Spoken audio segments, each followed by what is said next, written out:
Maximum అయితే గీతే కనుక 90-100 రేంజ్లో ఏది విపరీతంగా ఉంటే ఆ స్థాయిలో మెజార్టీతో గెలిచి ఉండేది.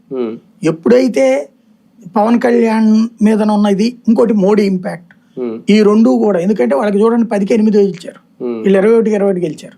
వీళ్ళు మిగతా పోటీ చేసి 135 గెలడోళ్ళు ఎన్ని ఉన్నాయి వీళ్ళకి. అక్కడ 31 పోనీ ఎన్ని చేశారు వీళ్ళు, ఎన్ని పోయినాయి. ఇక్కడ 11 వచ్చినాయి అంటే వీళ్ళయ్యే కదా, 2 బీజేపీవి, మిగతా 9 వీళ్ళు ఓడిపోయినాయిగా లెక్క.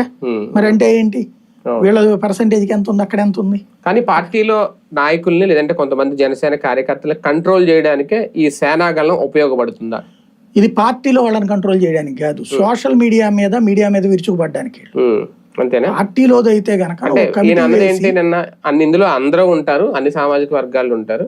ఎవరైనా అనుచితంగా మాట్లాడినా, ఎక్కువ మాట్లాడినా ఇమీడియట్ గా దాన్ని వీళ్ళు సరి చేస్తారు, వీళ్ళు దాని మీద వీళ్ళ సమాధానం చెప్తారు అనేది. నేననేది, నువ్వు వ్యవస్థీకృతంగా ఉండాలంటే ఒక క్రమశిక్షణ సంఘం, జిల్లాకు ఒక క్రమశిక్షణ సంఘం ఒక ఆస్పెక్ట్.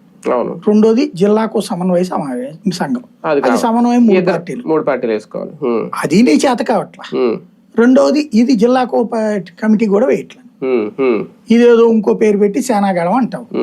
వీళ్ళు ఏం చేస్తారంటే, మొన్న పవన్ కళ్యాణ్ చెప్పినట్టు మీడియా, సోషల్ మీడియాలో ఈయన్ని కులముద్ర వేస్తానో లేకపోతే ఈయన విమర్శిస్తే, ఇప్పుడు లైక్ తెలంగాణ వాదులు భారీగా టార్గెట్ చేస్తున్నారు పవన్ ని, వాళ్ళందరికీ ఆన్సర్ చేయడానికి ఒక కొత్త వ్యవస్థ.